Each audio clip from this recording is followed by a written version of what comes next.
말씀 앞에 나가겠습니다. 하나님 나를 사랑하신다. 하나님은 내 인생 크고 비밀한 계획 가지고 계신다. 하나님은 오늘도 나와 동행하셔서 그 계획 이루어 주신다. 아멘. 그렇게 될 줄로 믿습니다. 아멘. 우리가 사는 세상을 설명을 할 때 종종 등장하는 단어 중에 하나가 부조리라고 하는 단어입니다. 이 부조리라는 말의 한자적 뜻은 조리가 맞지 않다는 뜻이고, 조금 쉽게 번역을 하면 논리에 맞지 않아 이치에 합당하지 않은 상태를 가리키는 말입니다. 이 부조리라는 말이 대중들에게 가장 잘 알려지게 된 이유는 실존주의 철학자들이 이 단어를 즐겨 썼기 때문입니다.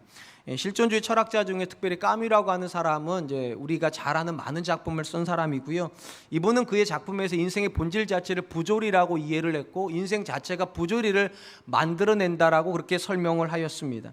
인생 자체가 부조리라면 우리 인생의 소명이라는 것은 존재하기가 어렵습니다. 왜냐하면 모든 것이 논리적이고 합당해야지만 우리가 무언가를 기대를 할 수 있는데, 아무리 노력을 해도 논리적이지도 않고 합당하지도 않다면 노력해야 될 이유를 찾을 수가 없기 때문입니다. 실존주의 철학에서 세상을 이렇게 부조리함으로 이해하는 가장 큰 이유는 그들의 철학에는 신의 자리가 존재하지 않기 때문입니다. 한마디로 실존주의 철학은 신의 부재를 철학의 출발점으로 삼고 있습니다. 우리가 잘 아는 것처럼 실존주의자들의 인간의 이해는 인간은 하나님에서 창조된 존재가 아니라 어느 날 갑자기 세상에 던져진 존재라는 것입니다. 그리고 그 인간이 던져진 세상은 신이 창조한 곳이 아니기 때문에 무질서하고 혼돈하기 때문에 아무리 열심히 살아도 뭔가를 기대하기가 어려운 그런 곳입니다. 이런 실존주의자들의 이야기가 우리에게 굉장히 매력적으로 들리는 이유는 우리가 만나는 현실이 대부분 이 사람들이 생각하는 것과 별반 다르지 않기 때문입니다. 과거에도 그렇고 지금도 그렇고 논리적으로 설명되지 않은 많은 일들이 우리 인생 가운데 펼쳐집니다. 가장 근본적인 문제는 우리가 이 정도 하면 하나님께 은혜 주실 것 같은데 은혜 안 주시고요. 나는 열심히 산 것 같은데 하나님께서 열심히 산 나에게 고난을 주실 때 인생이 굉장히 부조리하게 느껴지게 됩니다. 다른 어떤 것보다도 우리가 사는 세상이 부조리하다는 가장 중요한 증거가 있다면, 과거에는 물질이 부족해서 사람들이 굶어 죽는 일이 빈번했습니다. 그런데 지금은 굉장히 많은 영역에서 물질이 풍요로워졌고, 한 곳에서는 음식 쓰레기를 처리하는 것이 골몰이가 되는 세상인데, 지구 반대편에서는 그 음식이 없어서 죽어가는 사람이 여전히 존재한다. 인간의 탐욕이 그렇게 만들어 놓은 것입니다. 이런 이야기를 듣다 보면 하나님께서 세상을 창조하시고 지금도 하나님께서 세상을 주관하신다는 이런 말씀들이 잘 믿어지지 않는 것이 사실입니다. 우리 성경 안에도 실존주의자들처럼은 아니지만 자기 인생의 부조리의 문제를 가지고 굉장히 씨름하는 많은 사람들을 만나게 됩니다. 그들이 고뇌하는 문제는 거의 대동소이합니다. 의인들이 고난을 당하고 악인들이 형통하다는 것입니다. 믿음의 논리대로 하면 이거는 절대로 이해가 안 되는 것입니다. 믿음의 논리는 무엇인가? 의인은 형통해야 되고 악인은 벌을 받아야 된다는 겁니다. 그런데 그 믿음의 논리를 가지고 살아가는 성도가 마주하는 현실은 정반대인 경우가 태반이라는 겁니다. 악인이 형통하고 의인이 고난을 당합니다. 이런 부조리 앞에 서게 되면 믿음을 지탱해내는 것이 굉장히 어렵다는 것을 알게 됩니다. 성경에서 부조리한 현실 때문에 가장 많은 고통을 당했던 딱 한 사람을 꼽으라면 그 사람은 욥일 겁니다. 욥이 그의 기록을 통하여서 우리에게 남겨준 하나의 한탄이 있습니다. 그가 이렇게 한탄을 합니다. 욥기 21장 7절로 10절 말씀. 어찌하여 악인이 생존하고 장수하며 세력이 강하냐? 그들의 후손이 앞에서 그들과 함께 굳게 서고 자손이 그들의 목전에서 그러하구나. 그들의 집이 평안하며 두려움이 없고 하나님의 매가 그들 위에 임하지 아니하며 그들의 수손은 새끼를 베고 그들의 암소는 낙태하는 일이 없이 새끼를 낳는구나. 이 욥이라고 하는 사람이요, 우리가 아는 것처럼 굉장한 극심한 고난을 하루아침에 당하게 됩니다. 그는 자녀를 다 잃게 되고 재정을 다 잃게 되고 건강조차 잃게 됩니다. 인생의 삼중고가 한 번에 닥쳤습니다. 그러니까 그가 만나고 있는 고난도 굉장한 고난이지만 그거보다 더 그의 마음을 힘들게 만드는 것은 무엇인가? 정작 그 고난을 다 당해야 될 것 같은 악인에게는 고난이 하나도 없다는 겁니다. 하나님의 매가 그에게서는 임하지도 않고 그 집의 수소는 어김없이 새끼를 얻게 되고요, 그들의 암소는 절대로 낙태하는 일들도 없고 아들도 딸도 잘 되고 심지어 손주들까지 견고하게 서는 모습을 보면서 아마도 욥이 이렇게 생각했던 것 같아요. 내가 믿는 것이 무슨 의미가 있는가?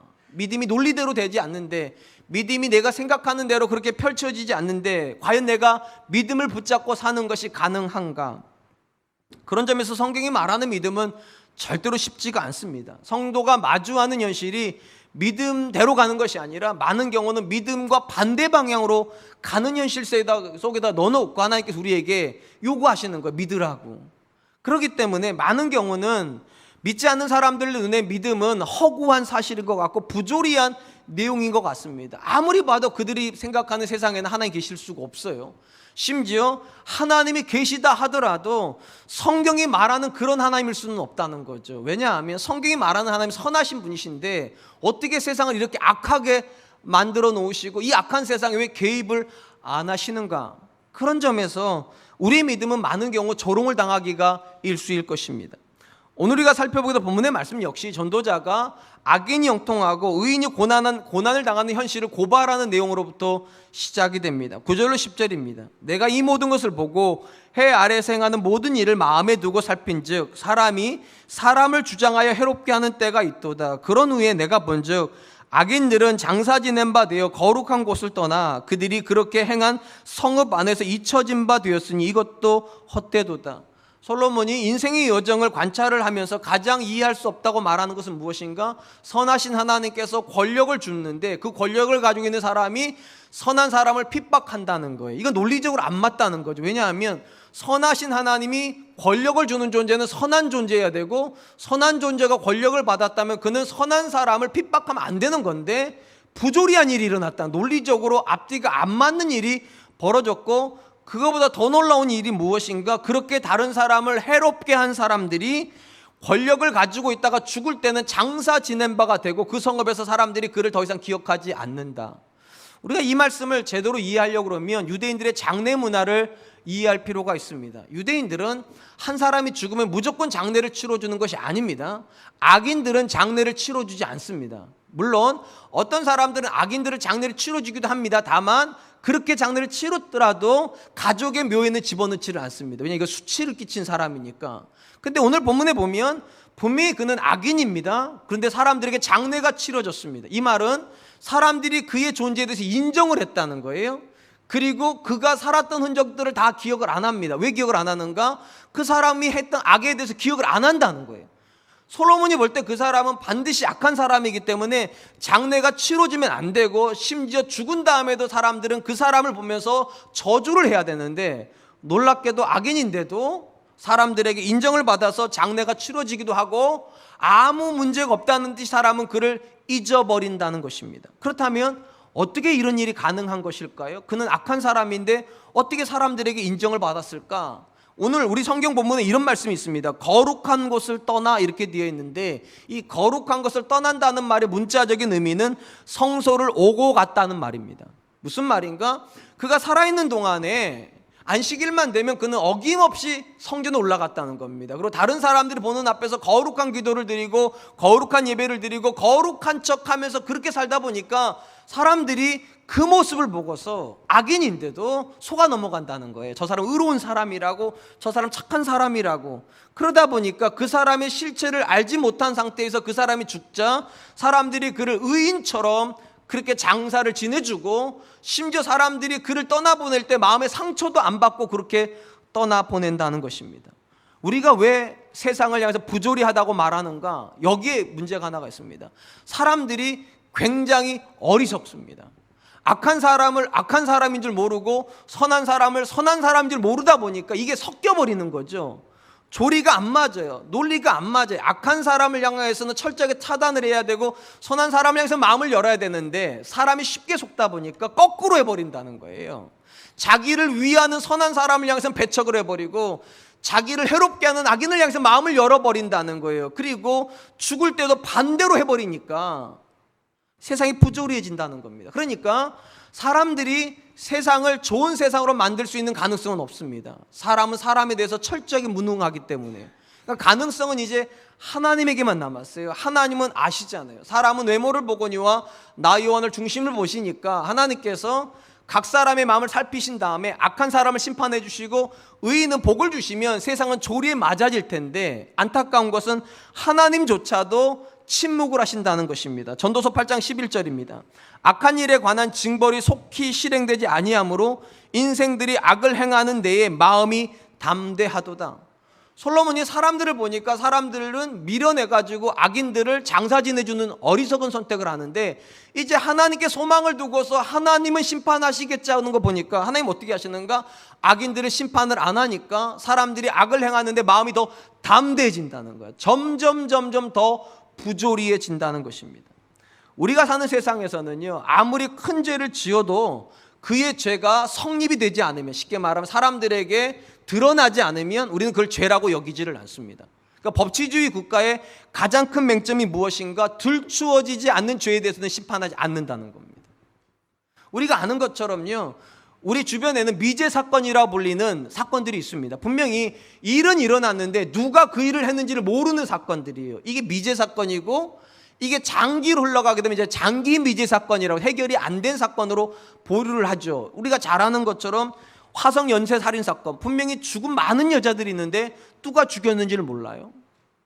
개구리 소년 실종 사건, 아이들은 없어졌는데 누가 아이들을 데려갔는지 아무도 몰라요. 분명한 것은 분명히 범인이 있습니다. 우리 중에는 없겠죠. 근데 우리가 사는 세상에 분명히 그 사람도 있습니다. 근데 사람들이 그 사람이 누군지를 모르기 때문에 그 사람이 착한 사람의 탈을 쓰고 살다 보니까 세상은 점점 더 부조리해진다는 것입니다. 그리고 사람들 안에서 강팍함이 어떤 강팍함이 생기는가? 죄는 감춰주면 문제가 없구나. 그러면서 생기는 단어가 있죠. 완전 범죄예요. 사람들에게만 안 들키면 된다. 그래서 아내가 남편을 죽이고 토막으로 죄송해요.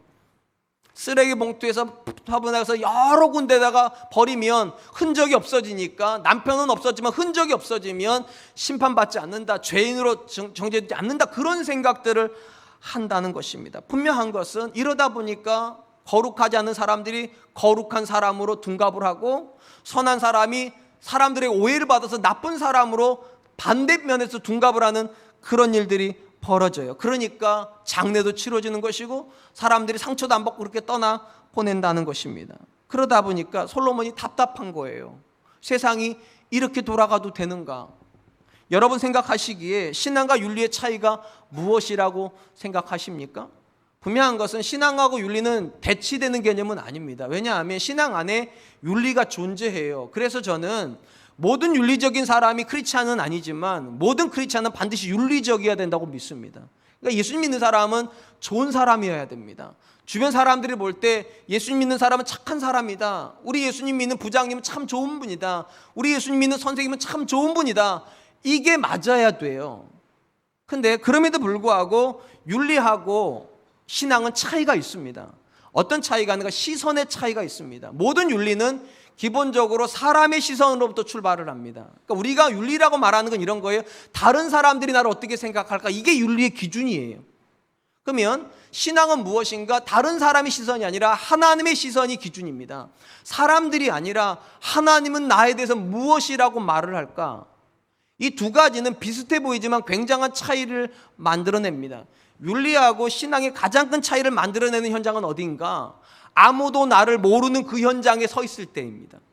대부분의 경우에 사람이라고 하는 존재는 다른 사람이 나를 모른다고 느껴지는 그 상황이 되면 자기를 제한하지 않으려고 합니다. 그래서 어떤 일이 벌어지는가? 교회 다닐 때는 이렇게 성실하고 착한 모습을 가지고 있는데 내가 교회 다니는 걸 모르는 직장에 가면 돌변하는 분들이 있습니다. 또 어떤 분들은 한국 사회에 있을 때는 그렇게 착한 척을 하시다가 여행만 가시면 돌변하시는 분들이 있어요. 아무도 나를 모르는 곳에 가면 사람은 자기를 제한하려고 하지 않아요. 이게 윤리의 한계입니다. 자기를 모르는 사람의 틈에 들어가면 자유를 누리려고 합니다. 상대적으로 신앙은 자유가 없습니다. 왜 자유가 없는가? 한 사람이 나를 모르는 순간이 있다. 아무도 나를 모르는 순간이 있더라도 하나님은 우리를 향한 시선을 거두지 않으시니까. 제가 내비게이션을 딱 켜잖아요. 차를 타면은요. 여러분들도 그렇게 하시는지 모르겠는데 켜시면 내비게이션 제일 먼저 뭐 하는 줄 아세요? GPS를 먼저 찾습니다. 이렇게 선을 찾아 GPS를 잡아요. 그거 모르세요? 제 차만 그런가? 여러분 마찬가지로 신앙은요, 어디를 들어간든지 간에 사람의 시선을 찾는 게 아니라 가장 먼저 내 의식을 하나님께 먼저 맞춘다는 거예요. 거기에 사람이 없고 나 혼자 존재해도 거기에 나 혼자 존재할 수 없다는 게 신앙입니다. 하나님의 시선이 있어요. 이걸 가장 많이 인식했던 사람이 요셉입니다. 요셉이 보디발의 집에 있을 때 보디발의 아내가 요셉을 유혹을 합니다. 아무리 유혹을 해도 안 넘어가니까 어떻게 합니까? 요셉으로 하여금 자유를 주기 위해서 모든 사람을 다 내보내버립니다. 그리고 말하는 게 뭡니까? 너와 나만 있다고. 그러니까 너를 제한할 필요 없다고. 얼마든지 우리 둘만 아는 범죄를 저지르면 된다. 그렇게 말을 할 때 요셉이 그 범죄를 저지를 수 없는 이유가 무엇입니까? 어찌하여 하나님께 득죄하리이까? 사람들은 모를 수 있는데, 사람들의 시선은 피할 수 있는데 하나님의 시선은 피할 수 없다는 거예요. 세상이 왜 부주의해지는가? 사람들이 사람의 시선만 피하면 된다고 생각하기 때문이에요. 그러니까 착한 듯 하지만 나쁜 짓들을 해요. 그러니까 논리적으로 생각, 그 사람은 착한 사람이기 때문에 착한 일이 벌어져야 되는데 착한 사람이 나쁜 일을 해버리는 이 이해가 안 되는 일들이 벌어집니다. 저와 여러분들, 하나님께서 이 부조리한 세상에 두시면서 기대하신 것은 무엇일까요? 조리에 맞는 모습을 보여주라는 것입니다. 어디에 가든지 간에 한결같은 모습이 딱 이유 하나 때문에, 하나님이라고 하는 이유 하나 때문에, 직장에 가서도 똑같은 모습을, 가정에 가서도 똑같은 모습을, 교회 가서도 똑같은 모습을, 그리고 심지어 아무도 나를 보지 못하는 그 자리에 가서도 한결같은 모습을 보일 수 있다면 세상은 더 이상 부조리한 세상이 되지 않습니다. 사랑하는 성도 여러분, 우리의 진짜 모습은 어디에 있을까요? 지금 이 자리에 여러분의 진짜 모습이 있지 않습니다. 대부분의 경우는 이 자리를 떠나서 여러분만의 자유를 누릴 수 있는 가정으로 돌아갔을 때 거기가 진짜 자리일 겁니다. 남편이 인정하지 않는 아내의 신앙은 가짜입니다. 아내에게 존경받지 못하는 남편의 신앙은 허구입니다. 허구요. 자녀에게 신앙을 물려주지 못하는 신앙은 능력이 없는 겁니다. 그러다 보니까 세상은 점점 부조리해진다는 것입니다. 사랑하는 성도 여러분, 솔로몬이 하는 이야기를 들으시기 바랍니다. 사람들은 속습니다. 그렇기 때문에 자꾸만 사람들을 의식하다 보면 믿음은 안 큽니다. 사람을 의식하지 마시고 하나님을 의식하세요. 사람들은 모를 수 있어요. 근데 하나님도 모르실 수 있습니까? 사람을 속일 수 있지만 하나님도 속일 수 있겠습니까? 그게 불가능하다고 믿어지는 순간부터 우리 인생은 예측이 가능해져요. 우리 남편은 어디 가든지 한결같다. 우리 아내는 어느 상황에 나든지 한결같다. 우리 자녀는 어떤 상황에 들어가든지 한결같다. 저는 이 자리에 계신 분들이 그런 분들이 되시기를 주님의 이름으로 축원드리겠습니다. 그렇다면 사람이 속는 존재이고 심지어 하나님께서 그 악에 대해서 심판을 하지 않기 때문에 악이 전염병처럼 번지는 이 부조리한 세상에서 믿음의 사람은 어떤 선택을 해야 됩니까? 그게 12절에 13절입니다. 죄인은 100번이나 악을 행하고도 장수하거니와 또한 내가 아노니 하나님을 경외하여 그를 경외하는 자들은 잘 될 것이요 악인은 잘 되지 못하며 장수하지 못하고 그날이 그림자와 같으리니 이는 하나님을 경외하지 아니함이니라. 솔로몬이 지금 하는 이야기가 굉장히 충격적이에요. 악인은 100번이나 악을 행하고도 장수한다. 그러니까 악을 100번 짓는 동안에 한 번도 안 들켰다는 거예요. 그러니까 아무 문제 없이 건강한 삶을 계속 영위하고 있다고. 이게 솔로몬 때만 그럴까요? 아닐걸요. 우리가 사는 세상에서도 우리가 만나는 현실도 똑같을걸요. 어저께 뉴스에 한보 회장 정태수 회장님의 네 번째 아들이 피신 20몇 년 만에 잡혔다는 뉴스가 나왔어요. 그러면서 궁금한 거는 그럼 정태수 회장님은 어디 계시는가? 지금 한국 나이로 하면 96세인가 그렇지답니다. 근데 살아있는지 죽었는지도 모릅니다. 우리 중에서요. 어디 계신지는 아예 모르고요. 여러분, 이게 우리가 사는 현실이에요. 죄를 지었는데 사람들이 못 찾아내요. 그리고 장수해요. 96세까지면 장수하시는 거잖아요. 솔로몬이 한탄하는 게 그거예요. 악인들은 왜 죄를 짓는데 하나님께서 단 한 번이라도 찾아내시지, 100번의 죄를 짓는 동안 한 번이라도 찾아내시지. 아니, 좀 그것보다 좀 한 10%는 걸려야 되는 거 아니? 10%는요? 90%는 뭐 통과된다라도 10%는 걸려야 될 것 같은데 걸리질 않아요. 그래서 악인들은 100번의 죄를 짓고도 장수하고 심지어 하는 모든 일마다 형통하다. 그런데 솔로몬이 그 다음에 하는 말에 우리가 주목해야 됩니다. 그런데 뭐라고 말하는가? 자기가 아는 게 있답니다. 오직 여호와를 경외하는 자만 잘 된다. 악인이 장수하는 것이 아니라 의인이 장수하는 것이고 악인이 형통한 것이 아니라 오직 의인이 형통한다. 그렇게 말하고 있다는 겁니다. 우리가 이 말씀 앞에 서게 되면 논리적인 모순을 만나게 돼요. 분명히 솔로몬이 뭐라고 말했습니까? 악인은 100번의 죄를 짓고도 장수를 한다. 이게 우리가 보는 세상이에요. 근데 그걸 해석을 하면서 솔로몬은 어떻게 해석했는가? 그런데 우리 성경에 또한이라고 되어 있지만 엄밀한 말은 그러나입니다. 그런데 악인이 잘 되는 것도 아니고 악인이 장수하는 것도 아니고 오직 의인이 잘 되는 것이다. 뭘 말하는가? 똑같은 현실을 보는데 똑같은 현실을 똑같이 해석하지 않을 수 있다는 겁니다. 솔로몬은 믿음으로 다르게 해석을 합니다. 아무리 악인이 잘 되는 것 같아도 악인은 잘 되는 거 아니고, 아무리 악인이 장수하는 것 같아도 악인은 장수하는 거 아니라고. 그럼 다시 물어볼게요. 악인이 지금 버젓이 장수하고 있는데요, 96세까지 도망쳐 다니시면서 쓰고 다 싶은 거 다 쓰시고 하고 싶은 거 다 하는데 왜 장수하는 게 아닙니까? 솔로몬이 지금까지 계속 해오는 이야기가 있어요. 인생은 하늘 아래와 하늘 위로 구분이 됩니다. 그리고 하늘 아래는 잠시 사는 거예요. 아무리 길게 살아도 100년 이상을 사는 사람은 그렇게 많지가 않습니다.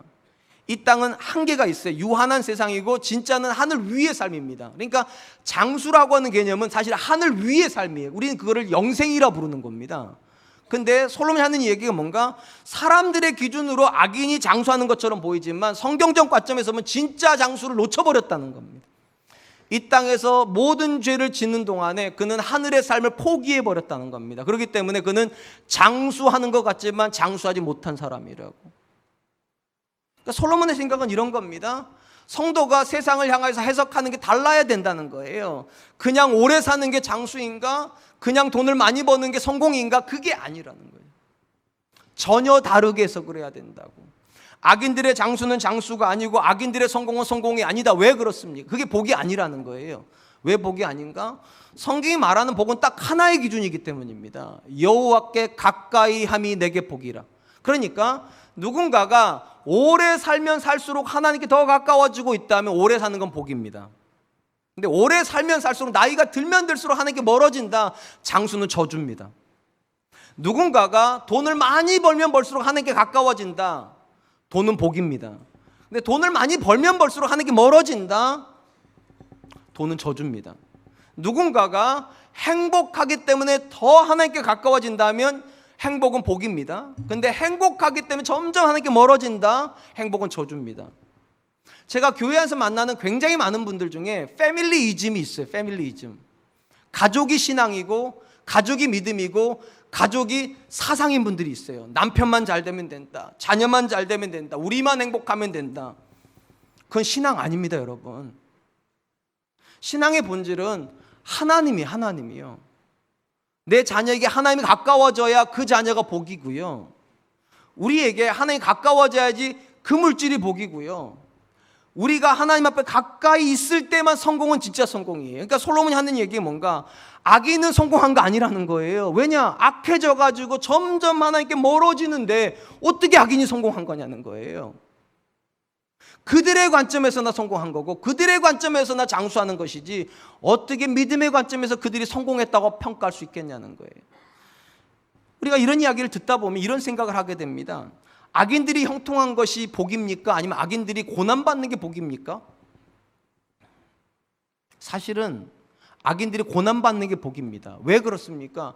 악인들이 고난을 받아야 자기가 잘못 산다는 걸 깨닫게 될 거니까. 그러면 돌이키게 될 텐데, 악함에도 불구하고 그가 고난을 안 받으면 어떤 문제가 벌어지는가? 그는 자기 자신의 삶에 대해서 교만해집니다. 그래서 진짜를 놓치는 거예요. 진짜 복을 놓치게 된다. 생각이 여기에 다다르게 되면 또 이런 생각을 하게 됩니다.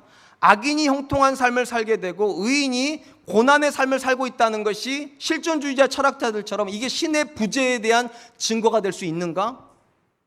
실존주의처럼 이렇게 생각했거든요. 세상이 이렇게 부조리해가지고 악한 사람들이 성공을 하고 의인들이 고난당하는 건 하나님이 안 계시다는 증거다, 이렇게 말했던 거예요. 근데 솔로몬의 반증은 무엇이냐는 거예요. 하나님께서 악인들을 가만 놔두시는 것이 정말 하나님이 안 계시는 건가? 사실은 더 무서운 심판을 하고 계시는 건 아닌가예요. 아닌가? 하나님께서 악인들을 조금이라도 긍휼히 여기셨다면 그에게 브레이크를 거셨을 텐데 그를 가만히 놔두시지 않냐는 거예요. 그래서 더 악해지도록, 그러면 그는 반드시 하나님의 심판대 앞에 서야만 할 것입니다. 그게 더 무섭지 않냐는 거예요. 그게 더 무섭지 않냐고. 그러니까 여러분들 안에 악을 행하고 있는데도 하나님께서 아무 심판도 안 하시는 건 여러분을 긍휼히 여기시는 게 아닙니다. 사실은요. 오히려 하나님의 긍휼은 뭐냐? 여러분을 때리시기를 기도해야 돼. 하나님, 내가 잘못하면 때려달라고. 잘못된 길을 가고 있으면 때려달라고. 제가 새벽에 와서 매번 하는 기도가 뭔지 아세요? 하나님, 제가 다른 여자 쫓아가면 죽여주세요. 그랬더니 제 아내도 따라서 하더라고요. 하나님, 제 남편 죽이세요. 그래서 제가 그러고, 자기는 그럴 일 없대요. 자기는요. 그래서 잘했다고 그랬어요. 잘했다고요. 여러분, 악을요 가만히 놔둔 거는 신의 부재가 아니에요. 그게 더 무서운 하나님 심판이에요. 악을 가만히 놔둠으로 그는 더 악해지니까. 그 정반대도 마찬가지입니다. 그러면 왜 하나님께 의인은 때리시는가? 왜 의인에게 고난을 주시는가? 이게 하나님의 부재인가? 아닙니다. 성경 거꾸로 말합니다. 오히려 그 고난을 통하여서 하나님께서 살아계시는 걸 우리에게 보여준다는 겁니다. 두 가지 이유입니다. 하나님 왜 의인에게 고난을 주시는가? 궁금하셨어요. 알고 싶으셔서. 뭐를 알고 싶은가? 복을 받았기 때문에 하나님을 사랑하는 것인가? 아니면 하나님 때문에 하나님을 사랑하는가? 이거 알고 싶으셔서 복을 주셨던 것을 거둬가시는 거죠. 그리고 믿음의 사람들은 어떻게 고백하는가? 그럼에도 불구하고 그리 아니하실지라도 여호와만 사랑한다고, 여호와만 섬기겠다고. 그러니까 여러분, 하나님께서 안 계시기 때문에 여러분들의 인생에 고난이 오는 게 아닙니다. 사실은요, 하나님이 확인하고 싶으셔서 고난을 보내시는 거죠. 무엇 때문에 하나님을 사랑하는지, 무엇 때문에 하나님을 믿는지. 또 하나의 이유가 있죠. 고난을 통해서 하나님께 우리에게 알려주고 싶은 거, 하나님이 우리 인생 가운데 계시다는 거예요. 이게 굉장한 역설입니다. 실존주의 철학자들은 고난 이코로 하나님 안 계시는 증거라고 그러는데, 믿음은 뭐라고 말하는가? 이 고난을 통해서 네가 하나님을 경험하게 된다고. 많은 경우 우리가 형통하게 되면은요, 하나님 없이 살아가는 시간이 굉장히 길어집니다. 왜냐하면 그냥 행복한데요 뭐. 그런데 고난이 찾아오면 기도 안 할래 안 할 수 없죠. 하나님 안 붙잡을래 안 붙잡을 수가 없지 않습니까? 그러면서 뭐를 경험하게 되는가? 하나님이 나를 아시는구나, 내 체질을 아시는구나, 내 형편을 아시는구나, 기가 막히게 길을 여시는구나. 그때 말하는 게 이거잖아요. 하나님이 나의 아버지시구나. 고난이 아니면 하나님이 아버지인 걸 어떻게 경험합니까? 고난의 시절이 아니면 하나님께서 내 기도를 들으신다는 걸 어떻게 체험합니까? 고난이 아니면 하나님께서 정확하게 내 길을 여시는구나 걸 어떻게 압니까? 그래서 때로는 실존주의 철학자들이 그렇게 하나님의 부재라고 말하는 고난을 우리 인생에 하나님 던지시는 거예요. 그리고 우리한테 이렇게 선언하는 거죠. 오직 의인은 믿음으로 말미암아 사는 거라고. 믿으라고. 하나님이 그 상황 속에서도 일하고 계시다고. 사랑하는 성도 여러분, 전도서 솔로몬이 가장 강조하는 표현 중에 하나가 하늘 아래서라는 표현이라고 자주 말씀드렸습니다. 왜 하늘 아래서라는 말을 강조하는가? 이유는 반대편을 강조하고 싶어서예요. 하늘 아래가 있다는 말은 하늘 위가 있다는 거예요. 그리고 인생이 언제 허무해지는가? 하늘 아래의 인생만 살고 있을 때예요. 하늘 아래의 인생만 살고 있을 때. 그리고 허무함을 벗어나는 순간, 어느 순간인가 하늘 위의 삶을 지향하기 시작하는 순간부터입니다. 그리고 만약 누군가가 하늘 위의 삶에 대해서 인정하기 시작한다면, 전 여러분들이 그러신 분들이라고 믿습니다. 하늘 위의 삶을 인정하기 시작하는 순간이 된다면 그때부터는 관점이 달라져야 됩니다. 세상을 바라보는 관점도 달라야 되고 상황을 해석하는 관점도 달라져야 됩니다. 가장 많이 달라져야 될 것은 성공에 대한 개념입니다. 우리가 하늘 아래 살고 있다면, 거기가 전부라면 성공은 무조건 좋은 겁니다. 무조건 좋은 거. 여러분 자녀가 좋은 대학교 가는 건 무조건 좋은 겁니다. 좋은 직장 얻는 건 무조건 좋은 거고, 좋은 조건에 결혼하는 건 무조건 좋은 겁니다. 그런데 하늘 위에 살고 있다면 한 번 더 물어봐야 됩니다. 그게 진짜 좋은 건가? 내 자녀가 좋은 대학교 가서 하나님 앞부터 멀어진다면 그게 진짜 좋은 겁니까? 내 남편이 직장에 승진해가지고 교회도 올 수 없을 만큼 너무 바빠가지고 1년에 한두 번 교회 오는데 그게 진짜 좋은 겁니까? 우리 가정이 부유해지다 보니까 이전에는 가정 예배도 드렸는데, 이전에 새벽 예배도 갔는데 어느 순간 돈이 다 해결해 주다 보니까 기도할 이유도 없고 그냥 우리끼리 있으면 행복하고, 이게 좋은 겁니까? 물어봐야 된다는 거예요. 하늘 위의 삶을 가지고 있는 사람이라면 물어봐야 된다는 거예요. 무조건 좋은 건 아니라고. 무조건 좋은 거라면 악인이 진짜 행복한 사람이죠. 악인은 100번의 죄를 짓고도 장수하는데, 어떤 사람도 도달하지 못하는 지점까지 도달하는데 그럼 악인이 더 좋은 것일까? 솔로몬은 그렇게 말하지 않습니다. 그럼 한번 생각해 보시기 바랍니다. 여러분들이 여러분의 자녀들에게 강조하는 인생의 본질은 뭡니까? 일단 성공하라는 겁니까? 일단 높이 올라가라는 겁니까? 일단 결혼하라는 겁니까? 그건 신앙인이 하는 말 아닙니다. 신앙인이 말하는 건 무엇인가? 생각해 보라는 거. 이게 신앙인의 대답입니다. 생각해 보라고. 네가 그 대학교 가는 게 하나님께 영광이 되겠는가? 네가 그 직장을 들어가는 게 하나님께 기쁨이 되겠는가? 네가 이 결혼을 하는 게 하나님께 영광이 되겠는가? 생각해 보라고. 그리고 하나님께 다가가는 선택을 하라고. 다가가는 선택을. 차라리 그걸 잡아서 하나님께 멀어질 바에는 차라리 잡지 말으라고. 사람들이 아무리 그걸 좋다고 말해도 너는 그걸 잡지 말으라고. 이게 신앙이죠. 솔로몬이 하는 얘기가 바로 그것입니다. 악인의 성공이 무조건 좋은 거 아니라고. 오직 의인만 잘 된다고. 악인은 잘 되는 거 아니라고. 하나님을 경외하는 자만 오직 잘 되는 거라고. 저는 우리 사랑과 은혜교회 성도님들 안에 형통의 개념이 좀 바뀌었으면 좋겠습니다. 하늘 위의 관점에서 우리의 삶을 좀 들여다봤으면 좋겠어요. 그렇게 생각했을 때 과연 나는 복받은 사람인가? 그것이 우리의 질문이 되었으면 좋겠습니다. 마지막으로 솔로몬이 악인은 100번의 죄를 짓고도 장수한다 이렇게 말을 한 다음에 나는 그들의 삶에 관심이 없다 그렇게 선언하는 거예요. 그리고 뭐라고 하는 거예요? 왜 관심이 없는가? 하나님이 의인에게 주시는 복이 있다는 거예요. 의인에게. 악인에게는 안 주시고 오직 의인에게만 주시는 복이 있기 때문에 나는 악인의 삶을 절대로 쳐다보지 않는다. 그러면서 그 하는 말이 15절 말씀입니다. 이에 내가 희락을 찬양하노니 이는 사람이 먹고 마시고 즐거워하는 것보다 더 나은 것이 해 아래에는 없음이라. 하나님이 사람을 해 아래에서 살게 하신 날 동안 수고하는 일 중에 그러한 일이 그와 함께 있을 것이니라. 솔로몬이 악인의 형통을 보고도 왜 악인에 대해서 마음을 안 주겠다고 말하는가? 하나님이 오직 의인에게만 희락의 복을 주시기 때문에, 그 희락의 복을 얻기 위해서 그는 악인의 삶을 제껴버린다는 겁니다. 포기한다고. 그리고 과거에 우리 이 땅을 살았던 대부분의 분들이 생각했던 행복은 뭐였는가? 더 가지는 거였습니다. 그러니까 더 가지면 행복해진다고 생각을 했죠. 그래서 우리가 70년대 했던 운동이 뭡니까? 잘 살아보세, 새마을 운동이란 걸 했죠. 그리고 그 당시에 모든 행복의 기준은 뭐냐? 있고 없고로 갈렸습니다. 있는 사람은 행복하고 없는 사람은 행복하지 않다. 그러니까 제가 어릴 때 학교 다닐 때 가장 많이 했던 것 중에 조사가 학기 초만 되면 꼭 뭐를 조사를 했는데 인터넷 찾아보니까 했던 조사 그거더라고요. 생활 실태 조사라는 걸 했더라고요. 타이틀이 기억이 안 나가 찾아봤더니 생활 실태 조사를 했습니다. 어떤 걸 조사했는가? 집에 자동차 있습니까? 집에 세탁기 있습니까? 집에 냉장고 있습니까? 집에 피아노 있습니까? 집에 전축 있습니까? 그랬어요. 그거 왜 조사했죠? 육성회장 뽑으려고요. 그거 다 가지고 있으면 부자였어요. 그 당시에 텔레비전 가지고 있고 냉장고 가지고 있고 세탁기 가지고 있고 피아노 가지고 있고 자가용 가지고 있으면 그냥 육성회장인 거예요. 대부분의 사람들 거기서 한두 가지씩 빠지거든요. 우리 집은 다 빠지는 게 문제고, 우리 집은 탈수기 있었고 뭐 이렇거든요. 이제 짤순이라고 그랬죠. 짤순이 그런 게 있었는데 어쨌든 그때는 있고 없고의 문제였습니다. 있으면 행복하고 없으면 불행하다. 근데 지금은 좀 달라요. 왜냐하면 우리는 지금 다 가지고 있어요. 뭐가 문제가 되는가? 이제 뭐를 가지고 있는가가 문제예요. LG 거를 가지고 있는가? 삼성 거를 가지고 있는가? 중국 거를 가지고 있는가? 차를 타는데 국산을 타는가? 미제를 타는가? 독일산을 타는가? 연식을 몇 년도식을 타고 있는가? CC를 몇 CC를 타고 있는가? 그게 트럭이냐? 뭐 이런 것까지. 무슨 말인가 하면 분명한 건 과거에 비해서 우리는 더 많이 가지고 있습니다. 그러니까 과거의 논리로 따지면 우리는 더 행복해야 되는데 지금 우리가 행복하지 않아. 왜 행복하지 않은가? 이게 또 더 복잡해져 버렸어요. 갑자기 더 가지는 문제가 아닌 걸 알게 됐어 우리가요.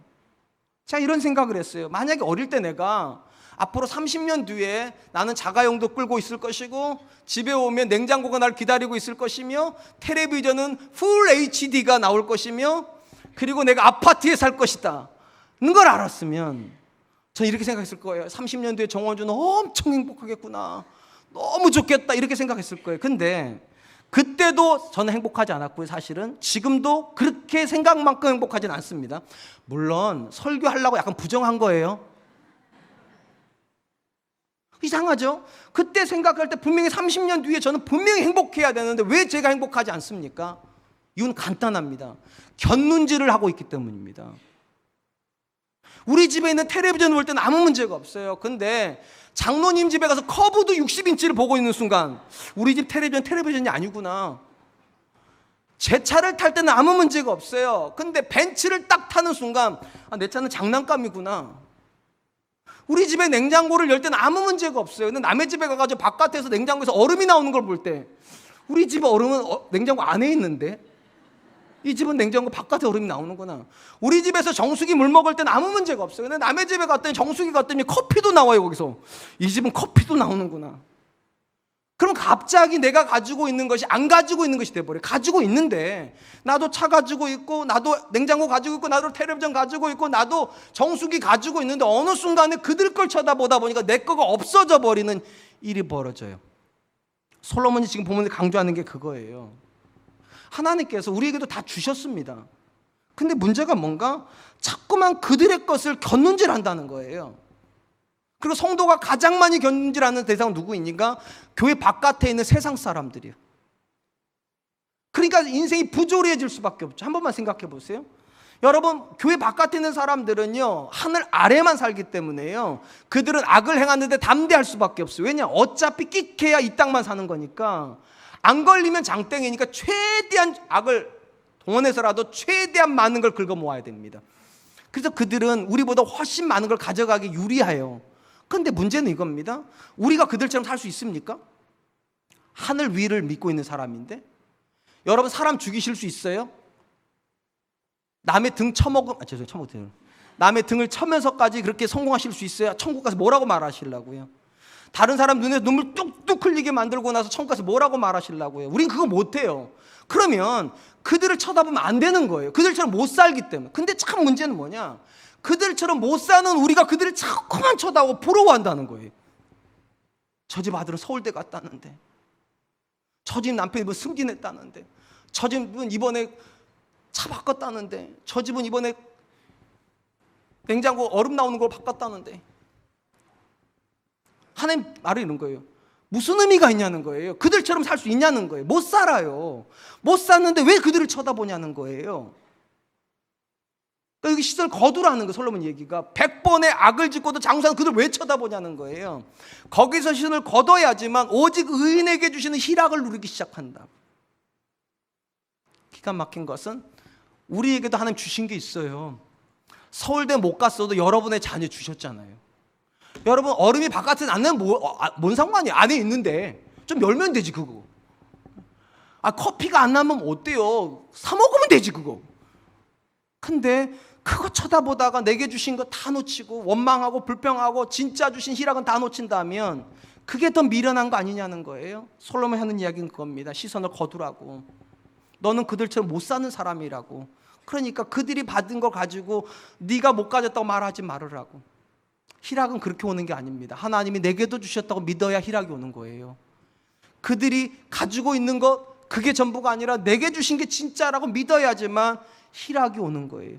사랑하는 성도 여러분, 내가 의인의 삶을 살고 있는지 아닌지 어떻게 압니까? 솔로몬 대답은 간단합니다. 기뻐하고 있다면 의인입니다. 왜냐하면 악인은 절대로 기뻐하지 못합니다. 더 가져야 되거든요. 악인은요, 계속 더 가져야 돼요. 계속 더 가져. 그러다 보니까 죽을 때까지 기쁨 없이 살지만 의인은 이미 하나님이 내게 주셨다고 믿는 사람입니다. 내게 좋은 남편 주셨습니다. 아멘. 내게 좋은 아내 주셨습니다. 내게 좋은 자녀도 주셨습니다. 내게 좋은 상황도 이미 주셨습니다. 그걸 믿어야 그때부터 기뻐진다는 거예요. 그리고 세상이 더 이상 부조리하게 안 보여요. 삐딱하게 쳐다보니까 부조리하게 보이는 것이고 자꾸 비교하니까 나빠 보이는 것이지, 하나님만 보고 있는 동안에는 하나님 감사합니다. 내가 무슨 복을 받아서, 내게 무슨 은혜가 있어서 내가 이렇게 좋은 상황에 들어가 있는지. 우리 사랑과 은혜교 성도님들이 눈을 좀 고정시켰으면 좋겠어요. 곁눈질 하지 마시고 하나님만 보시고 나만 보세요. 하나님이 내게 주신 것만 바라봄으로 오늘 하루도 기뻐할 수 있기를 축원드립니다. 이제 말씀을 맺으려고 합니다. 사람들은 세상이 부조리하다고들 말을 합니다. 논리에 맞지도 않고 나쁘다고 말을 하죠. 그래서 오죽하면 이 나쁜 상황은 하나님이 안 계신 것에 대한 반증이라고들 그렇게 얘기를 합니다. 그런 상황에서 우리가 놓여 있고 하나님께서 우리에게 믿음을 요구하십니다. 믿음은 어떻게 사는 겁니까? 첫 번째, 믿음은 그들의 시선을 의식하지 않고 하나님의 시선을 의식하는 겁니다. 그들의 시선을 의식하다 보면 세상 부조리해진다니까, 자꾸 속이려고 할 거니까. 근데 하나님의 시선을 의식하는 순간 우리는 정직하게 됩니다. 그럼 우리가 사는 영역만큼은 부조리하게 되지 않습니다. 두 번째, 우리가 하나님을 믿는 사람이라면 형통에 대한 생각을 바꿔야 됩니다. 무조건 잘 되는 게 형통 아닙니다. 하나님이 가까워지고 있어야 형통이에요. 악인들이 왜 장수하지 못한다고 말합니까? 결국 하나님부터 멀어지기 때문이죠. 마지막 세 번째, 우리가 하나님을 믿고 하늘 위의 삶을 살고 있는 사람이라면 곁눈질하면 안 됩니다. 이 땅밖에 모르고 살고 있는 그 사람과 나를 왜 비교합니까? 그 가정이랑 우리 가정 왜 비교합니까? 하나님이 내게 주신 은혜가 있는데, 믿음의 사람은 내게 주신 은혜를 기뻐하는 사람입니다. 저는 우리 사랑과 은혜교 성도님들이 그러실 수 있기를 주님의 이름으로 축원드리겠습니다. 이 시간 이렇게 찬양할 텐데요, 주 은혜의 힘을 같이 찬양하도록 하겠습니다.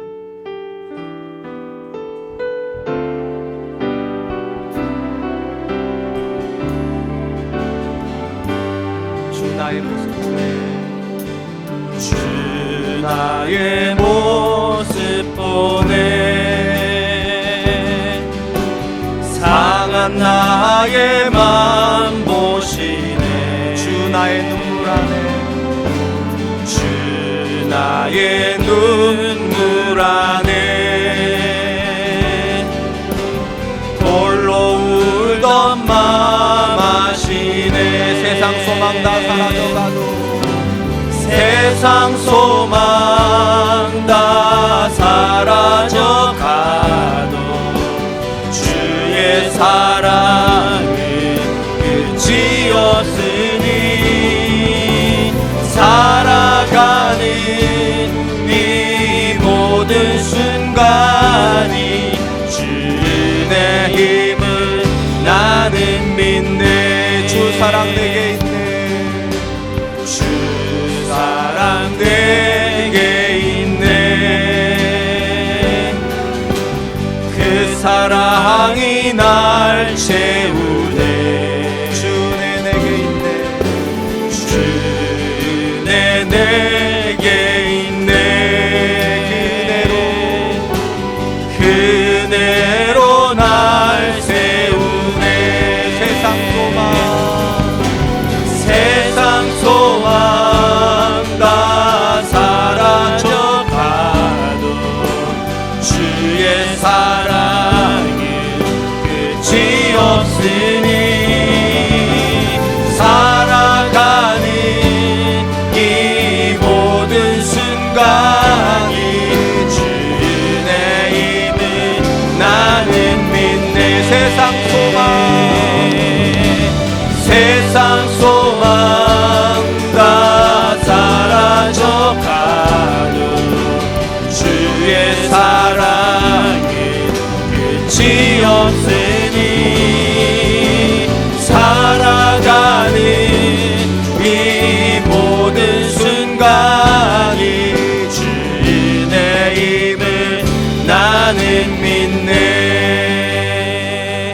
이 시간 이렇게 한 번만 기도했으면 좋겠습니다. 아무리 세상이 부조리하다고 말을 해도, 하나님, 저는 하나님의 은혜가 있음을 믿고 사람의 눈을 의식하며 사는 사람이 아니라 하나님의 시선을 의식하며 살게 하여 주시고, 그들처럼 성공만 해야 되는 사람이 아니라 성공의 의미를 헤아려서 오직 하나님이 가까워지는 꿈을 꾸는 사람 될 수 있도록 도와주시고, 그들처럼 살지도 않을 것인데 그들을 쳐다봄으로 상처받는 사람이 아니라 하나님의 은혜가 있음을 믿고 그 은혜에 감사하면서 살아가는 사람 되게 해주십시오. 이번 한 주간도 그런 한 주간이 되게 해주십시오. 우리 같이 한번만 기도하겠습니다. 기도합니다. 사랑이 많으신 하나님 감사합니다.